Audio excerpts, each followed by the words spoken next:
What's worthwhile? Healing mind, body, and spirit. I'm Ramsey Zimmerman. I choose peace of mind, vitality of body, and joy of spirit over stress, exhaustion, or overwhelm. Together, let's explore and pursue the many ways to build holistic health and wellness.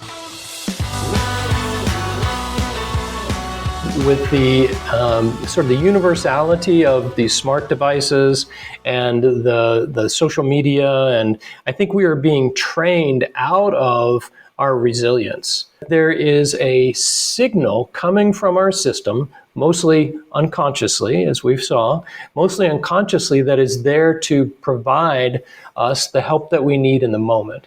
I'm really hopeful that people are finding a new way of healing and recognizing that it can be much gentler than we've previously thought. Hey there, it's Ramsey here.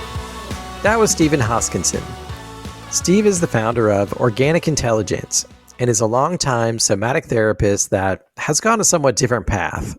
As I understand it, somatic therapy aims to help people heal from trauma by looking at the physical sensations experienced by and stored in the body.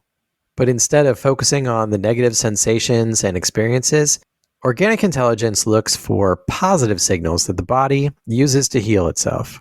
We also spoke a lot about orientation, which is deliberately looking around and collecting inputs from our actual physical environment. Steve explained that orientation is a type of mindfulness, and our brains can focus in on and use cues from our environment for our benefit if we give it the opportunity. Steve described how our brains are predictive and how our brains constantly operate based on expectations, either from real data that we perceive or based on preconceived notions, which may or may not be accurate or relevant. Maybe it all boils down to this: we can benefit from paying attention to the world around us and keying in on the good as we move forward. I thought this was a challenging but fabulous conversation. See what you think. Hey Steve, how's it going? Great to see you. I'm really excited about this conversation. Thanks for having me. Yes, absolutely. I'm excited. And you and I, we just met earlier today, and now we're back for round two, doing it for real this time. And I learned that you are a longtime therapist and you're the founder of the company Organic Intelligence. I'd love to start there. What is Organic Intelligence? And I know it's the name of your company, but what do you mean by the phrase, first of all? Yeah, well, the phrase really looks at all the dimensions of what we do as an organization. And so we are providing organic intelligence training. So we train coaches, we provide resilience training for individuals, and we are also a community, really a global community of over 100 different countries represented among our membership. And we're really looking at the ways of healing that are innate. That is, rather than thinking that we have a better idea than Mother Nature about how we're supposed to heal, we're really leaning into and discovering the ways that innate and natural healing will emerge for all of us, given the right conditions. And we have an idea about what those conditions are and provide a lot of support for people to find it for themselves. Good. Well, we'll get more into a lot of those details later. But first, let's talk a bit about your background. You were explaining to me that you went through clinical psychology schooling, and you quickly ran off to join the somatic circus. What was that all about? I had gotten through all of my coursework. And I was walking through the main office and I saw this flyer that said healing trauma through the body. And I was like, oh yeah, that's what they didn't mention in psych school, the body. There's a little bit about somatization, a little bit about psychopharmacology, but really not about the body. So I began to study intensively. I felt like there was this missing link between the mind and emotion work that we're doing in therapy and the body that carried people in. And so I began to work in those realms of the somatic areas, and also really in also Eastern understandings of mind-body medicine. And for instance, did Aikido for many years to really have this in-depth understanding, this embodied understanding of how the body works and how it heals. And so I began to train, and then I trained in somatic experiencing for 17 years. I was one of the most prolific trainers in SE, and that was a somatic-based approach to trauma. And that's where then things began to get interesting, because I began to experiment with different ways of working rather than just feeling the body all the time and feeling the sensations associated with past traumas in a titrated way. I began to really question that kind of approach. And what is it that you were questioning? Like, what were there limitations that you were running up against, or what was the issue? I think the issue was that I had, coming out of psych school, it was a revelation to me that sensation awareness could have a really powerful effect. But it was, in fact, so powerful that it would overpower people sometimes. So sometimes you would get a really powerful transformation, and other times people would just be overpowered, and they would not be as well after a session as before. And so I became really interested in why that was, and what's the difference? What makes the difference between a healing session that is really integrative and one that might be disintegrative, and became really involved in the stabilizing of people's well-being prior to trying to do trauma work. And then I found out by stabilizing, the trauma work became something else entirely. People began to talk about other topics, and I began to see that the topics they were talking about were like trauma analogs. So there's a session that we look at in our course in which a person who was in the Loma Prieta earthquake, really in our backyard here, was talking about being at home and in Pleasanton. We talked about she was a striker on the soccer team, on Sunday games. And she said, and then we'd be home with my kids. And then the train tracks were right out there. And I was on the phone. I go, okay, wait a minute. The train's going by. And she's like, the whole house would shake. And what I realized were all of those elements were parts of the trauma memory, if you will, or what I called the trauma memory at that time, but in a completely positive valence. Because she had talked about the kids, she talked about being in Pleasanton when the earthquake happened, and then the whole house shook. And in other words, she gave us a right side up image of how to heal, how the biology wants to heal. Whereas in previous trauma work, it was upside down. We'd be approaching, what happened when the earthquake happened? What are the sensations associated with that? And trying to get that discharge. And so I think that the work that I did prior was upside down. And we're trying to communicate to the therapeutic community and to people that are struggling that it doesn't have to be like that. It doesn't have to be the rehearsal of what's wrong, but that your biology, given a chance, will heal through a different and more positive way, for lack of a better term. If you were finding that sometimes sort of traditional somatic therapy was effective and sometimes it was counterproductive, were you able to sort of isolate when it was more likely to be counterproductive? Like, are there certain circumstances or commonalities or ways to sort of zoom in on that limitation to see where a different approach might be warranted? Thank you so much for that question. That's brilliant.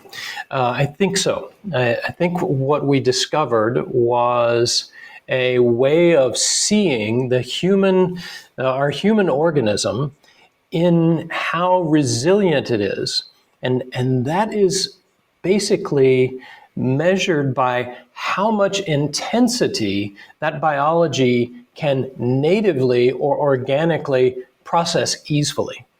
So for instance, you know this idea about thresholds, which is, if you're a parent, for instance, and the kiddos have been loud all day, it's toward the end of the day, and you're getting on my last nerve, kiddos, and Mm-hmm. reach the limit. That limit can change, and if it's starting at a low limit, it doesn't take much to tip the system over. And so that's what we have determined, is how to recognize those systems that tip over easily, and then how to then treat those easy tip over systems, and how to treat those that are, that have a bigger bandwidth, basically.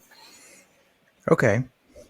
So what's sort of the what is fundamentally different about your approach? What makes your approach fundamentally different? Well, it's that one in particular that we're watching absolutely for the notion of these thresholds of what is the bandwidth. And then we're using a framework from complexity science that really sees and helps the practitioner map where that person is on their bandwidth journey. And we've figured out how the bandwidth increases, and we figured out that largely negative intensity is what can decrease it. So those sessions that were powerful but disintegrative just meant that people were pushed over their threshold of what the system could tolerate. And so we are working first and foremost to figure out what that level of tolerance is, and making sure that we work within that, and that we are working in positive valence. And this is what's really revolutionary. One is that we're not talking trauma. We are having a normal, everyday conversation with people, a free association conversation for those of psychodynamic therapists out there. We're doing a free association conversation in which the person is just talking about whatever comes to mind. And within that, we get to see the native system. We get to see who's really there, not the person who's like afraid that the therapist is going to call them out on, some unconscious conflict with their mother, or call them out on their misbehavior, but really just having this free and accepting conversation, and watching for the physiology. And then in the physiology, we'll be producing signs and messages of positive support that are being missed, because counselors have generally said you have to look at your problems square in the face, you have to excavate the issue, you have to go back to your challenges, you have to look at your attachment issues. So instead of looking at all those things, we are watching for the signals coming from that system that are actually meant to bring support and growth of bandwidth. And what kind of signals, like what, can you give me some examples? What do the signals look like? What are they? Oh, thank you. Yes, indeed. So we have many channels that we experience life in. And so we see images in our mind. We have sensations of the body. We're cognitive. So there's the meaning channel going, and then there are feelings, affects. And so that framework we call ISOMA, the ISOMA framework. And mostly what's coming through those channels is what's wrong. Oh, I shouldn't have said that, or I'm worried about what's going to happen, or I'm scared this next thing is going to happen, or I feel a lot of tension. Like, all of those channels are pretty crowded with messages from the negativity bias. What's wrong? Now, instead, there is the possibility of recognizing how always in those channels is coming a more supportive message in each of those channels. So you might be talking with somebody, and then an image comes up like, oh yeah, I just saw the moment, my child was born, or I was just thinking of a rose the other day. I was walking along a path, and there were these amazing roses and bees there. Or that might be a sensation. Like right now, I'm putting my hand to the side of my cheek, and these come unconsciously. And then this is another message that is maybe the hand unconsciously on the side of the cheek, or the forefinger stroking the thumb, or there's a rocking back and forth that's happening. All of these kinds of things in all of those channels, in sensation, in cognition, and also in orientation, the attention out into the environment, in the emotions, somewhere in those isoma channels will be coming a message of support. And they've just been missed because we've been told they're not relevant. They're the most relevant things of all. So do you imply that there must be a message of support? Because of course there is, like there's good and bad, and there's supportive things and there's negative things, and so you're actively just looking for the supportive signals. Is that kind of what you're describing? It is, and there's a pretty good science behind it, which is the science of self-organizing systems. That says under the right conditions, certain systems will be self-organizing. So these are the signals of self-organization. When they're actually experienced by the person whose system they're coming from, they begin to create organization. Not just like relaxation, or not like just less intensity, but the ability to flow and modulate and be in the ups and downs of life altogether. And that's kind of the secret sauce. Okay, and you mentioned earlier that that systems, or that people and their systems, tend to be self-healing, and so those are connected, right? The positive signals and the self-healing. Talk more about that connection and how those reinforce each other. You betcha. It's true that most of the early signals around the self-organizing system, most of those signals actually are hedonically pleasurable. So there is hedonic and eudaimonic. Hedonic is stuff that feels good, is pleasurable, and the eudaimonic is what is meaningful. And mostly, like in a lot of circles, eudaimonic is really exalted. Like, oh, let's get into what's meaningful, build your purpose, orient around purpose, and so on. But to build the capacity to experience positive intensity, we have to start small at the simple pleasures. The simple pleasures of the hands forming automatically a prayer position, or the feeling of just gently rocking back and forth, or the image of grandma, and her hands, right? There are simple pleasures that come through that, when they are contained and reflected by, say, an OI coach, that then at the right time really catalyze the ability of the system to have greater and greater bandwidth, to be able to experience greater intensity without challenge, with ease and even enjoyment. Okay, so what I'm hearing you say is that in therapy for folks that have experienced trauma, you don't focus on going through the details of the trauma. Instead, you're looking for and searching out positive, reinforcing signals that can be used to sort of build on the person's innate self-healing mechanisms. And you also mentioned very briefly orientation. What is orientation, and how does that play into this as well? Yep. Two things I would say about that. One is, because we're using primarily the attunement model and free association conversation, any topic that a person comes in with is what we work with. So if a person comes in and they want to address trauma, or if they want to talk about their past, we're down. We're just right with them. Over time, eventually people recognize that that's not necessary, and that it's not even healing necessarily, although being heard can feel really good. So the difference is, people start to do and learn the initial conditions. And the initial conditions that create the system that is self-organizing begins with that first step of orientation. And orientation, as you're checking in on, is connecting to the environment through the senses in the way I've been defining it. So by getting the attention outside, then the system begins to tether itself into reality.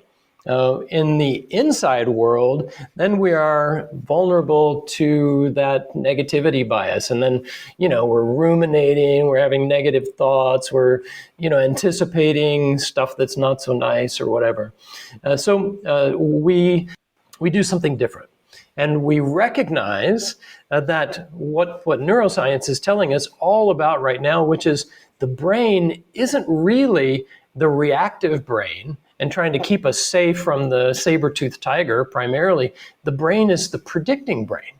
The brain is predicting what's coming from the environment and making little micro adjustments to get us ready. So if it is, if it's really cold outside and we look out and see the temperature and we see the snow on the ground, then automatically, without trying, without even being aware of it, the system, the brain will begin to marshal its resources to do like shovel some coal in the stove. It'll begin to pump up the intensity a little bit, maybe get some pre-goosebumps going. In other words, it's getting us ready for what's coming.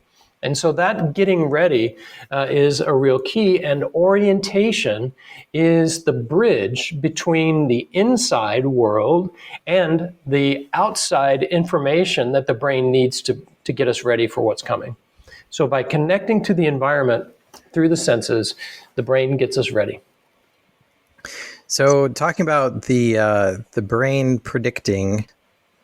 So the brain is basically, making its best estimation of what's going to happen, right? Mm-hmm. And I suppose the brain could do that based on any number of things. It can base it on perhaps its previous experience, or it could base it on its bias, or it could base it on, what's happening that it sees in the environment, or you can get a startle or a jump scare.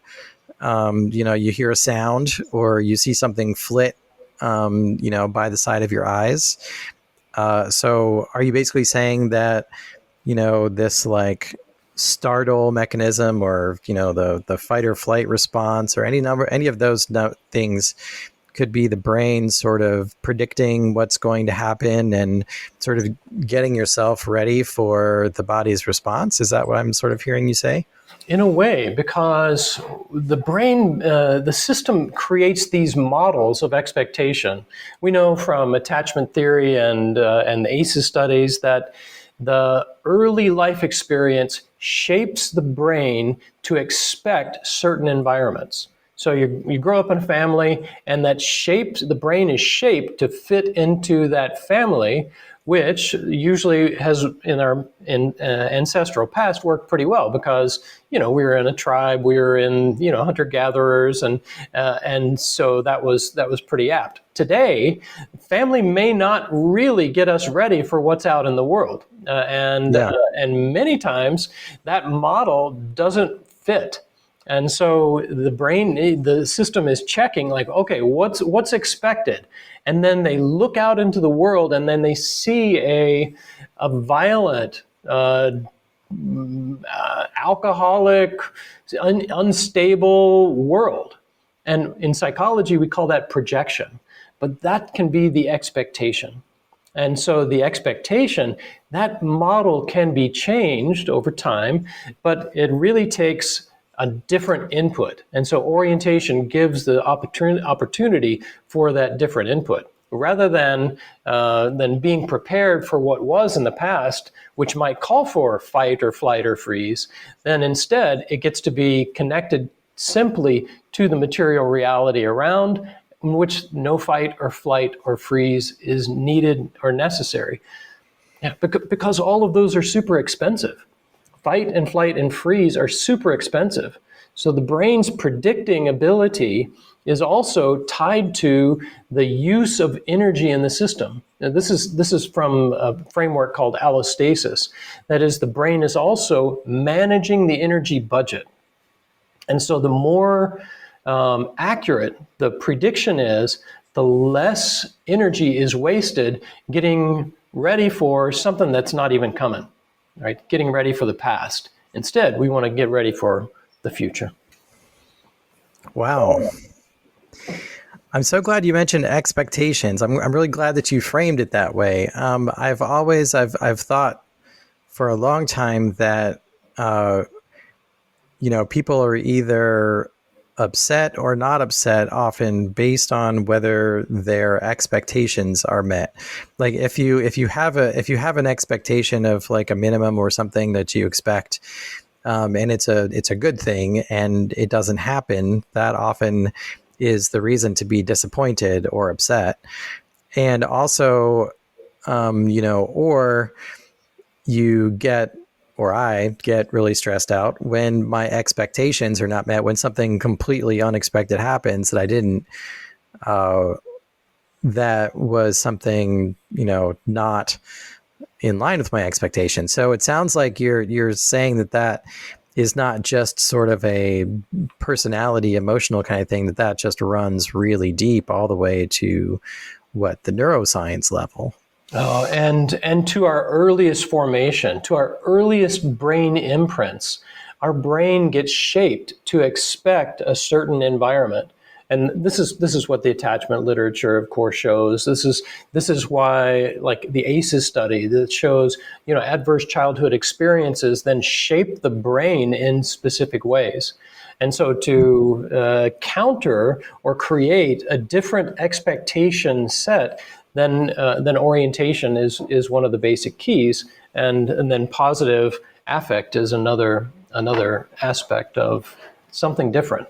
And Ramsey, the wild thing is also that we're shaped, our brain is shaped to expect that. And so there is the notion in psychology of projection, like, oh, I'm expecting them to not like me, or expecting them to look down on me or something. And amazingly, it happens. That is the expectation. We are unconsciously signaling into the environment for that environment to give us our expectation. So it's not just a projection, like, oh, I'm imagining something. We are actively shaping the environment to give us what we expect. And because we're behaving as if that is happening, and so then it starts happening because we are behaving as if it should be happening. Exactly. Like, especially with a person, like if you expect a person to be rude to you or to dismiss you, you're probably going to be rude or dismissive or hostile, right? Right back. But it's actually preemptively, if they weren't actually feeling that, but you were expecting them to, but then you do. Right. Yikes. Yikes, So indeed. how can we break that then? So how do you use things like orientation and other things to essentially reset people's or their brains' expectations? I think you just said it. I think we use orientation to reset expectations. That's awesome. We could also do like 25 seconds of orientation. Your listeners could have a short experience if you like. We could do some of that and see what people think. Yeah, why don't you walk us through that? What's that like? Awesome. Yeah. So first thing that we have to get used to is not doing very much. And so we're all the time trying to control things, get our environment to be like we expected or like we wanted. We're going to let go of all of that. Nothing we have to do now except just let the eyes free to go where they want. To let the eyes explore around in the space where you are right now, and just see what you see when you see what you see. And just in the seeing channel, there'll be thoughts that come, of course, and then come back to the seeing channel, just letting the eyes tour around the space that you're in. And just let them see what they like to see for a moment. Just a little break, a little tour of the world around. Keep your eyes on the road if you're driving. Thank you. That's especially a good idea. So then most of the time, people have, I don't know, a different feeling about themselves. They often feel a little bit more relaxed or something. I don't know if you had any of that, but yeah. Yeah. Well, I was noticing the things here in my room, and the light coming in through the window, and the little bit of clutter on my desk. Over on that thing over on your left? What are you seeing over there on the left? Yeah, there. On your left. On my left. Yeah, yeah, yeah. It was. Yep, right there. Yep, right there. It's a little There. Yeah. What do you? barrier that I have set up on my desk. What is it? What kind of barrier? Well, it's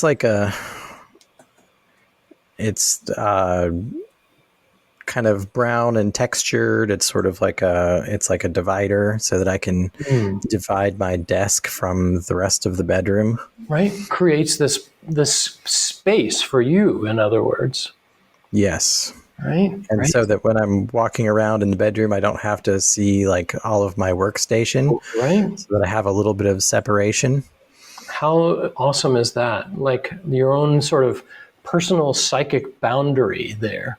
And the reason, Ramsey, I'm bringing it is because in the just freestyle exploration with the eyes, your eyes picked that out. There was some place that caught your eyes. And that's a classic example of how your psyche is bringing a supportive message. That's a classic example right there. It's bringing boundary, bringing you your own space, and taking care of you in that way. And how cool is that, right? Right? That is cool. I'd like to shift the conversation just a little bit. I think we've done a pretty good job of sort of describing this approach. And I know that you've been at this for a while. You know, you have a lot of experience. And I often like to ask people how they think that things now are different from how they were 5 years ago, 10 years ago, or going back 20 years. Like, what's your sense of why and how things are different now? And I imagine that would play into, how people are experiencing, the world around them, or not experiencing, or actively not experiencing the world around them.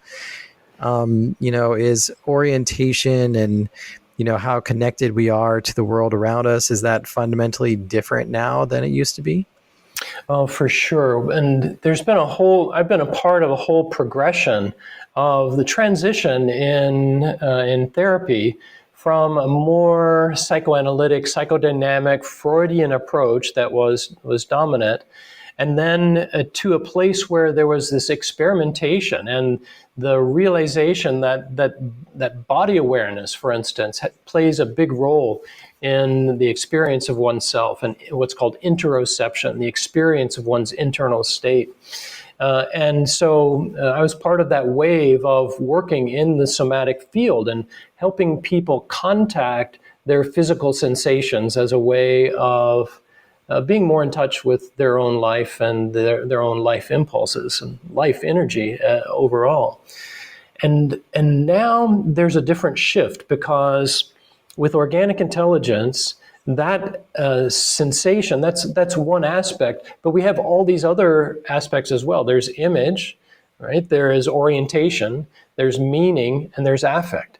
And each one of those is equally important as, say, sensation. But what's most important is that we would recognize that there is a signal coming from our system, mostly unconsciously, as we saw, mostly unconsciously, that is there to provide us the help that we need in the moment. And so the change that's really happened, even within the past couple of years, because I've been, like you say, I've been working here to create and connect around organic intelligence for 15 years, and there's a different receptivity to that right now.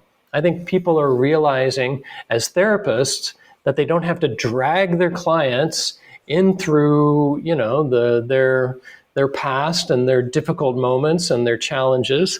They don't have to make them feel the sensations that are uncomfortable.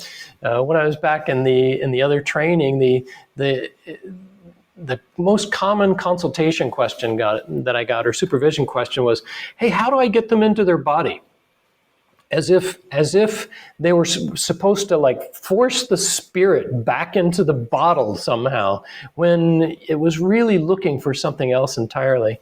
So people are more open now to this more positive approach, and I wrote an article in a book called Somatic Oriented Therapies, and in that chapter I talk about post-trauma growth guidelines and guardrails, and lay out the science behind why this positive psychology approach is safer and also more effective. And so that's what I think. I'm really hopeful about what's happening now, because people are responding, saying, "Yeah, I don't want to. I keep on being dragged through the muck of my past, and it doesn't actually change things." Although for some people it does. So I'm really hopeful that people are finding a new way of healing, and recognizing that it can be much gentler than we've previously thought. Do you think that people are more in touch or less in touch with their bodies and with their environments and with signals?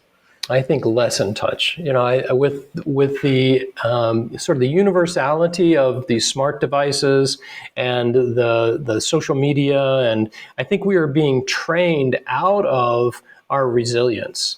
And so people's attention spans are getting less, and if it's longer than 10 seconds, we're swiping right already. So. Yes, I would tend to agree that that's what I would expect too. And what do you think may be or already is the consequences of that? Well, with the decrease of attention span is also the decrease of resilience, which means it's just easier to feel uncomfortable. And so this approach that doesn't require people to spend extended times in discomfort, I think is going to be really well received. And it's nice because it's natural, and we grow capacity through this way. And I think it's a hopeful sign. And the thing, I think the thing that's most hopeful, Ramsey, is that as people begin to feel better, and they begin to grow those thresholds, they grow the capacity of feeling more, and it's pleasurable. We focus on what feels good, and what feels good, we amplify that a little bit. We say that in OI, the job is enjoyment. The job is enjoyment. And when people do that, then they begin to want more, and they begin to seek out more and more complex situations, which means they are, like, maybe I don't need to check Instagram this minute. Well, the way to feel good is to look at things on your phone and to take the right pills and to, get the right likes from the right people who are more popular than you, and to not have to get up out of your chair. Obviously, I'm being ironic and facetious, but do you think that part of the problem is that the idea of what feels good is skewed? I sure do. And the thing that we can do is get people unskewed and help them find healthy, natural pleasure. So the initial conditions for self-organization in humans is orientation. And then the next step is orientation to pleasure. Now, orientation to hedonic well-being, but we have caveats, because that pleasure then is natural, simple human pleasure, healthy, not too intense, not substance related, healthy, simple human pleasure. So we don't need any of the devices. It's what I think we were talking earlier, going, the nature's pharmacy is right inside of us and within us, and we can feel it. Yeah. So we're talking about, life's simple pleasures, right? With air quotes around it. We're talking about, the beauty of the outdoors, and, the fluttering of a butterfly. And we're talking about, the smell of roses, and, actual real life things, and then, and having real experiences with other people, I Yes. guess in real life. That doesn't happen as much as it used to. You talked about being uncomfortable. Something that I've sort of keyed in on is that it seems like these days the idea of being uncomfortable, there's perhaps a resurgence of the value of being uncomfortable. But if you look at the amount of air conditioning that we have, and the amount of let's say carpeted floors and soft beds and ergonomic chairs, not that there's anything wrong with ergonomic chairs, but being comfortable, like, people put a very high premium on being comfortable. Do you think that what do you think about that idea, and is there value to sort of extending the range of, let's say, discomfort that you can experience and do experience? Does that help to build resilience? It's a great question. Thank you. It's in OI. One of my early sayings was, trauma means unintegrated resource. Trauma means unintegrated resource. So what you're talking about is comfort, but that it doesn't register, that it's not integrated. It's just like cotton candy. Oh, I ate it, now it's gone. And I hardly even remember eating it. And so what we're talking about in healthy, simple human pleasures is the experience of that pleasure. So the job as enjoyment means there's a pleasurable moment, and then we spend time with it, and we like give it some air so it'll move from just something that's smoldering into then puff of flame, and then it can warm us, and that's where it can change us. So it would be, I believe, incorrect to think, oh, the way that we grow capacity is through more negative experience. Although you can do training like that, it's possible.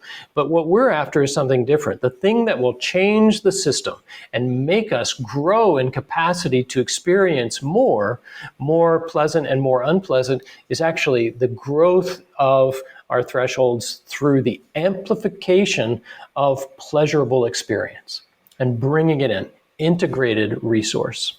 Like that barrier that you had. It was there all along, but it wasn't until like I see it and then I go, oh yeah, that's a thing. My psyche picked that out for me, and now I get to feel the value of it.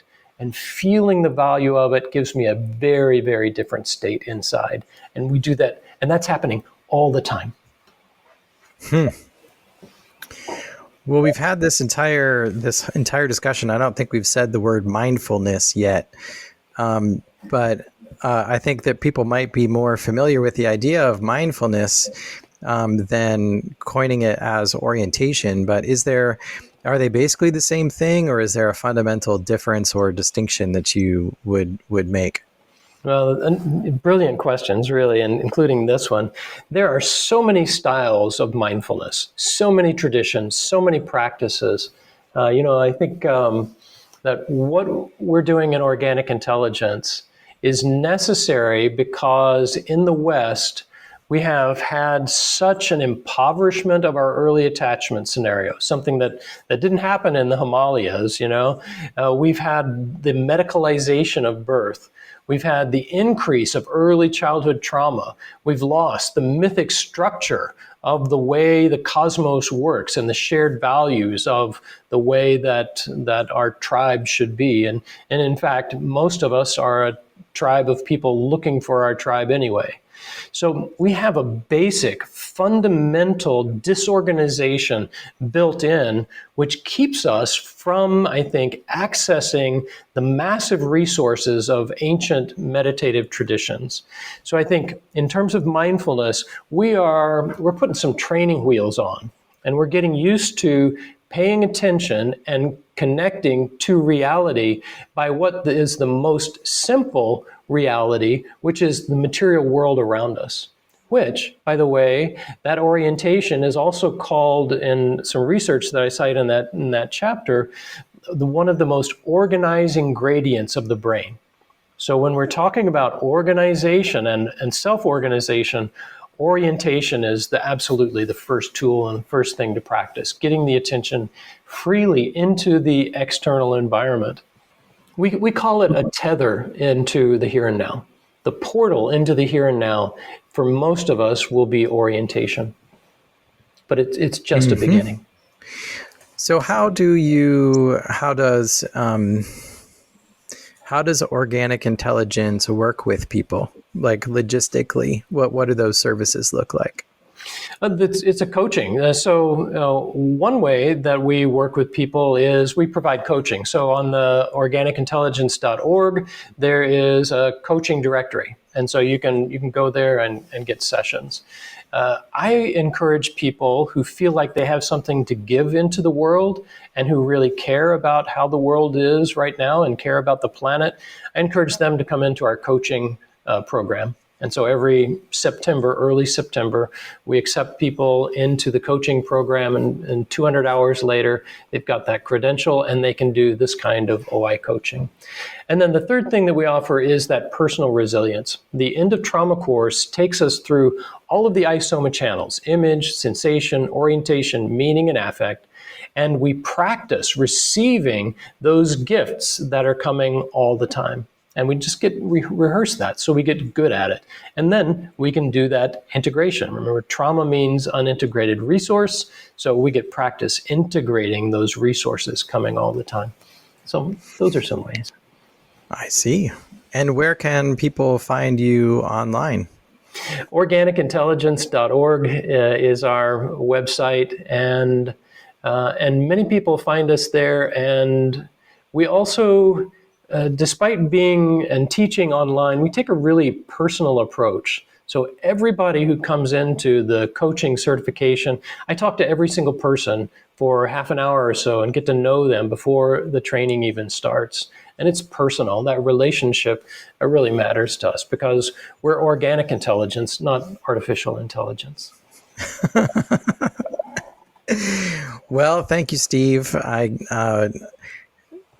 This has been a really great conversation. I learned a tremendous amount, and I will try to recognize my environment and orient myself appropriately and reset my expectations. And pleasurably, I hope. Yes, indeed. Looking for more? Visit what'sworthwhile.net to listen to podcast episodes, learn from books and articles, and live better by choosing healthy products and practices. I'm now offering services through Worthwhile Advisors for personal coaching, professional advising, speaking, and group facilitation. If you or your team are ready to reduce stress and anxiety, build vitality and momentum, and accomplish your goals without burning out, then please contact me, Ramsey Zimmerman, through the website or on social media like Instagram, X, or LinkedIn. Thanks.